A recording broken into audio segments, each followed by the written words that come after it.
ఆంధ్రప్రదేశ్లో దాదాపు ఒక డజన్ మందికి పైగా ఐపీఎస్ అధికారులను వెయిటింగ్లో ఉంచింది ప్రభుత్వం, కూటమి సర్కారు. వాళ్ళకి పోస్టింగ్లు ఇవ్వలేదు. గతంలో వైసీపీ ప్రభుత్వంలో వాళ్ళు కీలకంగా ఉన్నారని, లేకపోతే వాళ్ళు తెలుగుదేశం పార్టీ కార్యకర్తలను వేధించారనో, ప్రభుత్వానికి అనుకూలమైన ఆఫీసర్లుగా ముద్రపడ్డారనో కారణంతో వాళ్ళని వెయిటింగ్లో ఉంచినట్లుగా బయట ఒక ఇంప్రెషన్ ఉంది.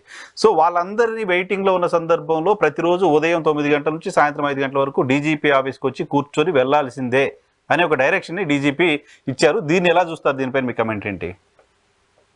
అంటే ఇక్కడ విఆర్ అనేది ఇప్పుడు ఇష్టం లేని వాళ్ళు పెట్టే స్కీమ్ గా మారిపోయింది. మామూలుగా వేకెన్సీ ఫర్ రిజర్వేషన్ అంటే రిజర్వ్డ్ అంటే అడ్మినిస్ట్రేషన్ ప్రాసెస్ లో ఏదో జరుగుతా ఉంది, కొంతగా ప్రభుత్వ ప్రాధాన్యతలు బట్టి నియామకాలు చేస్తారని అనుకుంటాం. అది వాస్తవం, అదే దాని అర్థం. కానీ ఇప్పుడు రాను గత 10-20 ఏళ్ళు తయారైన రాజకీయాల్లో తమకు ఇష్టం లేని ఆఫీసర్లు, లేదా మన ప్రతిపక్షంలో ఉన్నప్పుడు మనకు భిన్నంగా వివరించిన ఆఫీసర్లు, లేదా ఇప్పుడు వాళ్ళకి అనుకూలంగా అనుకుంటారనే ఆఫీసర్లు ఎవరు వాళ్ళందరినీ విఆర్ లో పెట్టడం అనేది ఒక సాంప్రదాయంగా మారిపోయింది. అది పొరపాటు సాంప్రదాయం మారిపోయింది. సాధారణంగా ఏమవుతుందంటే వైఎన్ఆర్ గారు వాళ్ళు హెడ్ క్వార్టర్ లో సంతకం పెడతారు, రిపోర్ట్ చేయాలి. రిపోర్ట్ మీన్స్ అక్కడ ఉండాలి, అది రూల్. ఉదయం 10 గంటల నుంచి డ్యూటీ ఎట్ట చేస్తారు, మామూలు డ్యూటీ ఎట్ట ఉంటారో అట్లే ఉండాలి. కానీ మామూలుగా ఐపీఎస్ ఆఫీసర్లకి డ్యూటీ అవర్స్ ఏ ఉండవు. వాళ్ళు 24 hours into 7. జిల్లా కలెక్టర్ అయినా వీళ్ళు ఉండదు, గ్రూప్ 1 ఆఫీసర్ పైన. ఇప్పుడు వాళ్ళు డ్యూటీనే డీజీపీ ఆఫీస్ లో ఉండదు. వాళ్ళకి వచ్చిన చిక్ అది. ఇప్పుడు హెడ్ క్వార్టర్ ఎస్పీగా ఉన్నాడు అనుకోండి, ఎక్కడ ఉండాలి కూడా అడిగేదానికి లేదు.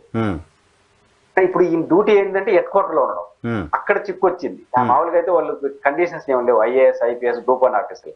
వీళ్ళు వాళ్ళ డ్యూటీ అది కాబట్టి ఉదయం 10 నుంచి డీజీపీ ఆఫీస్ పనిచేసేంత వరకు సాయంత్రం వరకు ఆడ ఉండడం అనేది అది రూల్, అది సహజం. డ్యూటీ అంటే ఆడ ఉండాలి కాబట్టి సహజంగా ఆధారాలు లేవు. కానీ చాలా వరకు ఏం చేస్తుంటారంటే ఇచ్చిపుచ్చుకునే ద్వారంతో ఆ సంతకం పెట్టేసి ఇంటికాడ కూర్చోవడం, లేక అవసరం హైదరాబాద్కి వెళ్ళిపోవడం, ఇవి కూడా జరుగుతుంటాయి కొన్ని సందర్భాల్లో. మనకి ఏముంది, పని లేదు కదా.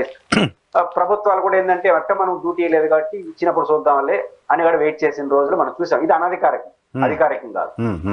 ఇప్పుడు రాను ఈ తేడాలు పెరిగినాయి. అంటే రాజకీయ పార్టీల మధ్య శత్రుత్వం, అది వైరు పక్షాల నుంచి శత్రుపక్షాలుగా మారిపోయిన నేపథ్యం రాష్ట్రంలో.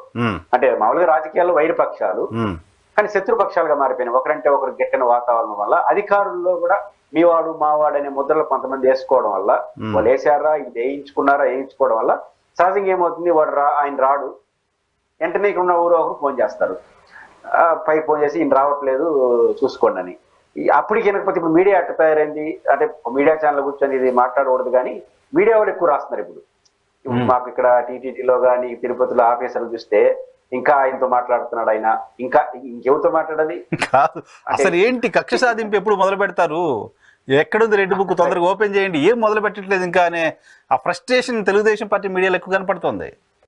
అదే ఇప్పుడు కొన్ని మీడియా ఛానల్స్ ఏమవుతుందంటే ఇంకా ఏంటి కలెక్టర్ గారు అక్కడ జాయింట్ కలెక్టర్ తో మాట్లాడుతున్నాడు, ఇంక జాయింట్ కలెక్టర్ తో మాట్లాడకుండా ఎవరితో మాట్లాడతాడు?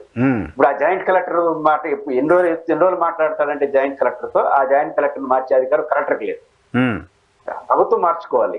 కానీ ఈయన జాయింట్ కలెక్టర్ తోనే మాట్లాడకపోతే ఆయన అవమానించినట్టు. ఆ తర్వాత ఆర్డీఓతో మాట్లాడి ఎంఆర్తో ఆయనతో ఇంకా మాట్లాడుతున్నాడు ప్రభుత్వం అని. అంటే మీడియా ఏం చేస్తుందంటే ఈ కక్షపూరిత వాతావరణం మీడియాకు కూడా కొన్ని మీడియా ఛానల్స్ వైరపక్షాలుగా పార్టీల వైపు తోకలుగా మారిపోయిన నేపథ్యంలో వాళ్ళు ప్రదర్శన ఇక్కడ కూడా చేస్తున్నారు. అందువల్ల ఇక్కడ ఐపీఎస్ కూడా ప్రెజర్ పెడుతుంది. మామూలుగా ఇప్పుడు వాళ్ళు 20 మంది 15 మందికి మెమోలు ఇచ్చారు. మెమో మీన్స్ ఆన్సర్ చేయమని, ఎందుకు ఉండట్లేదు ఒకసారి రేపటి నుంచి ఉంటారు. అయితే ఇంతకుముందు ఇన్ని రోజులు ఇలేదంటే అర్థం ఏంటి? డీజీపీ ఆఫీస్ నుంచి ఇది వాళ్ళకి మనం పోస్టింగ్ లేదు, వాళ్ళు ఇక్కడ ఉండి చేసేది కూడా ఏం లేదు, సంతకం పెడతారు వస్తారులే అని ఒక ఇచ్చిపుచ్చుకునే ద్వారా ఏదైతే అనధికారిక సాంప్రదాయం మంచి సాంప్రదాయం కొనసాగిందో అట్లా కొనసాగింది ఇన్ని రోజులు. ఎక్కడో సర్టిన్ లీక్ అయినాయి, ఇంకా మామూలుగా ఇంకా ఆయన తప్పదు కాబట్టి ఇచ్చారు. బహుశా రేపటి నుంచి వాళ్ళు తెల్లని సాయంత్రం వరకు వాళ్ళకి అలవాటు. కాకపోతే దాన్ని డీజీపీయో లేకపోతే ప్రభుత్వం పనిష్మెంట్ ఇచ్చింది అని చూడాల్సిన అవసరం లేదు కదా. వాళ్ళు నిజానికి వెయిటింగ్ లో ఉన్నప్పుడు డీజీపీ ఆఫీస్కి వెళ్ళి రిపోర్ట్ చేయాలి, అక్కడ ఉండాలి. That is a procedure.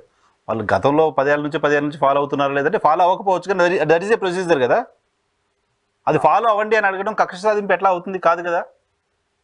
కక్ష సాధింపు అయ్యే ప్రసక్తే లేదు. కాకపోతే ఒకటి మీరు అన్న మాట ఏంటి సింపుల్ గా, ఇది విఆర్ లో ఇవ్వడం అంటే కక్ష సాధింపు. ఇప్పుడు విఆర్ అనేది కక్ష సాధింపుగా మారింది. విఆర్ కక్ష సాధింపుగా మారింది, ఒప్పుకుంటా. విఆర్ లో ఉన్న వాళ్ళు ఏం చేయాలనేది పాయింట్. ఇప్పుడు అదే విఆర్ కక్ష సాధింపు మారడం, ప్రతిదాన్ని దాని వాళ్ళు తెల్లారితో వచ్చారా లేదా, సాయంత్రం సంతకం పెట్టాడా లేదా, ఇవన్నీ ఎప్పుడు అవుతుంది ఒక నెగిటివ్ మైండ్. విఆర్ అనేది వేకెన్సీ రిజర్వేషన్ వాళ్ళు వచ్చేంత వరకు అది సహజంగా వాళ్ళు వస్తారులే, మనం పోస్టింగ్ ఇస్తే పోతారులే, వాళ్ళు వస్తే ఈడేం చేయబోయేది అనే సాంప్రదాయం కొంతకాలం అది ఎప్పుడు విఆర్ అనేది జనరల్ ప్రాసెస్ లో జరిగినాం. ఇప్పుడు విఆర్ అనేది గత కొంత కాలం ఈ ప్రభుత్వం అనే కాదు గత 2-3 ప్రభుత్వాలుగా విఆర్ అనేది నచ్చిన వాళ్ళకి ఇచ్చేదిగా మారిపోయింది 90%. నచ్చిన వాళ్ళకి ఇప్పుడు వాళ్ళని ఇబ్బంది పెట్టాలి కదా. అక్కడ ఇబ్బంది పెట్టడం మీన్స్ ఇవన్నీ ప్రతి చిన్నదాన్ని పట్టుకోవడం, ఇది కొంత ఇబ్బందికర వాతావరణం ఉంటుంది. కక్ష సాధింపులో విఆర్ఏ కక్ష సాధింపు అనుకోవాలి ఇప్పుడు రాను రాజకీయ వ్యవస్థ అడ్మినిస్ట్రేషన్ లో. కానీ టెక్నికల్ చూసినప్పుడు ఇప్పుడు ఇచ్చిన మేము కూడా కక్ష సాధింపుగా చూడలేదు. ఓకే.